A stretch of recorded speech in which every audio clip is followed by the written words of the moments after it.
Ribbit finally appeared in the episode 9 trailer. One scene, one question, 5 words. Have you ever done something that you regret? And those 5 words, delivered directly to Jax, in Ribbit's room, surrounded by stars, might be the most devastating moment in the entire history of the Amazing Digital Circus. Because Ribbit is not just a character Jax misses. Ribbit is the reason Jax became who he is. She was the only person he ever let see the real version of himself. The only one he could actually talk to. The only one he did not perform for. And Jax destroyed that. Slowly, painfully, without even fully realizing what he was doing until it was already too late. And now, in the final episode, when everything is already falling apart, when the digital circus is broken and Kane is gone and there is no road left forward, Ribbit is coming back. Not in the circus, not alive, inside Jax's mind, as a hallucination, as a memory, as the guilt he has been running from since the moment she abstracted. And that guilt, the weight of what he did and what he lost, might be what finally breaks him completely in episode 9. Today, we are breaking down the full Ribbit story. Who she was, when she arrived, what really happened between her and Jax, why the stargazing adventure was actually a secret tribute to her, and why Ribbit showing up in the finale might be the reason Jax does not make it out of episode 9. Stay till the very end, because the connection between Ribbit and Pomni that we uncover at the end of this video will completely change how you have been reading Jax this entire show. To understand why Ribbit matters so much, and why her appearance in the episode 9 trailer hits as hard as it does, we need to go back to the very beginning of her story. Because Ribbit has been quietly present in this show since episode 5. Not on screen, not in dialogue, but in every single moment where Jax let his guard down, in every quiet beat where the mask slipped, in every scene where you looked at Jax and thought, there is something underneath all of this that nobody is being allowed to see. Ribbit most likely entered the digital circus in 2010. She was one of the many characters who passed through this place over the years, and like most of them, she eventually became one of the abstracted monsters lost to the cellar. What makes her timeline particularly important is the confirmation from Gooseworx that Ribbit abstracted before Kaufmo. And if we look at when Zooble arrived, Zooble who replaced Ribbit in the circus roster, and we look at Zooble's behavior in the pilot compared to episode 8, something important becomes clear. These are almost 2 different characters in terms of how she treats people. The Zooble of the pilot is harsher, more closed off, more adjusted to surviving alone. The Zooble of episode 8 is softer in subtle ways, more capable of genuine moments with the others. That kind of shift takes time, and it tells us Zooble has not been in the circus that long, which means Ribbit's abstraction happened relatively recently, not decades ago, not ancient history, recent, close, still raw. And Jax has been carrying that weight through every single episode we have watched without ever being given the space to put it down. The first time Ribbit was mentioned was episode 5, during the stargazing adventure. Jax was asked directly, "Do you have any actual friends?" And his answer was 3 words, "Not anymore." Just that. No performance, no deflection, no joke to cover it with.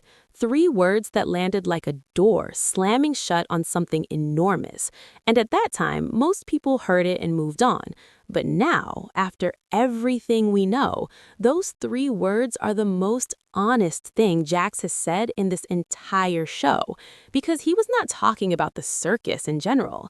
He was talking about Ribbit, specifically, personally, the only friend he ever actually had. And here is the detail that changes everything about that stargazing adventure. Most people assumed it was created by Kinger, but after seeing Ribbit's room in the episode 9 trailer, filled with stars, lit by a green glow, decorated around the night sky, it becomes undeniable. Jax created the stargazing adventure. Jax, the character who performs not caring about anything, built an entire peaceful, beautiful adventure around stars, because stars were not just decoration. Stars were Ribbit's thing. They were what she loved. They were what mattered to her. And Jax, quietly, privately, without telling anyone what he was doing or why, created a tribute to his best friend in the only way he knew how, without ever saying her name, without ever admitting what it meant. That is not the behavior of someone who does not care. That is the behavior of someone in profound grief, who has no idea how to carry it. Look also at how Jax behaved during that adventure. Calm, sincere, genuinely soft in a way that felt completely out of character for the version of him the circus usually gets to see. And that sincerity, that rare, unguarded version of Jax, was directed almost entirely toward Pomni, which is not a coincidence, because the theory that Jax saw something of Ribbit in Pomni has been building quietly for seasons now, and it finally makes complete sense. Pomni is cheerful, kind, genuinely open, genuinely friendly, which is exactly what Gooseworx hinted Ribbit was like through the actor Ashley Nichols. Jax recognized something in Pomni that he had lost, and rather than letting himself feel that loss, rather than dealing with the grief directly, he reached sideways towards someone who reminded him of what he was missing. Now let us talk about episode 6, because the scene with the doors reveals something about Jax's internal world that most people walked right past. When Jax saw the crossed-out image of Kaufmo on his door, the reaction was something like anger, sharp, surface level, the kind of emotion Jax uses as armor. But when he saw Ribbit's image, it was different, completely different. His expression shifted into something deeper and quieter, a kind of trance, the kind of stillness that only comes when a person encounters something that reaches past all their defenses and touches the actual wound underneath. Kaufmo's loss made Jax angry. Ribbit's loss made Jax feel something he does not have a name for and does not know how to survive. Then episode 7 brought us the hallucination, and with it the most important visual detail in Jax's entire storyline. Stars. Every single thing connected to Ribbit in any way, every memory, every moment, every time she comes back in some form inside Jax's mind, it's always filtered through the stars. That's not random. That's the show telling you exactly where Ribbit lives inside Jax. Not in anger, not in guilt on the surface. Deep down, in the quiet, beautiful parts of himself that he spent years learning to hide. And in the hallucination, we also see a photograph, Jax, Kaufmo, and Ribbit together, and a mug of hot chocolate. That mug becomes one of the most loaded objects in the show from that moment forward, because later, when Jax reacts to that same mug, the reaction is visceral and immediate and completely uncontrollable. Something happened during or around that mug, something that changed everything between them. We don't have a confirmed transcript of what Ribbit said in that audio clip, but the most likely reconstruction based on everything we know is something in the range of, "You have become different. You think I don't care about us." And if that reconstruction is even close to accurate, then the picture that emerges is one of the saddest things in this entire show. Jax spent years developing a personal philosophy about how to survive the digital circus.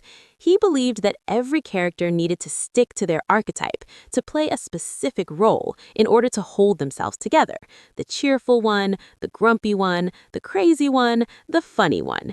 And Jax pushed that belief onto Ribbit harder and harder over time, telling her, maybe without even realizing the damage he was doing, that being herself was dangerous, that deviation from the archetype was the path to abstraction, that if she just stayed in her lane, everything would be okay. But Ribbit was not an archetype. She was a person, a warm, genuine, emotionally open person who just wanted to be herself and be close to the people she cared about. And every time she tried to break out of the box Jax had put her in, every time she reached for something real, Jax pushed back, not out of cruelty, out of fear. Because in Jax's mind, he was protecting her. He genuinely believed that if she stuck to the pattern, she would survive. What he didn't understand, what he could not see from inside his own fear, is that forcing someone to be less than they are destroys them, slower, more quietly, but just as completely. And Ribbit, who had been carrying that pressure for years, who had been shrinking herself to fit the shape Jax needed her to fit, eventually had nothing left. And when she finally broke, when the abstraction came, Jax was left holding the guilt of knowing that the thing he thought was protection had been the cause all along. That is the weight behind 5 words. Have you ever done something that you regret? And that question, asked in Ribbit's voice, in Ribbit's room, surrounded by Ribbit's stars, is the question Jax has been asking himself since the day she was gone. And what his answer to that question looks like in episode 9, and what it cost him, is everything we're breaking down in the next section. Ribbit finally appeared in the episode 9 trailer. 1 scene, 1 question, 5 words. Have you ever done something that you regret? And those 5 words, delivered directly to Jax, in Ribbit's room, surrounded by stars, might be the most devastating moment in the entire history of the Amazing Digital Circus. Because Ribbit is not just a character Jax misses. Ribbit is the reason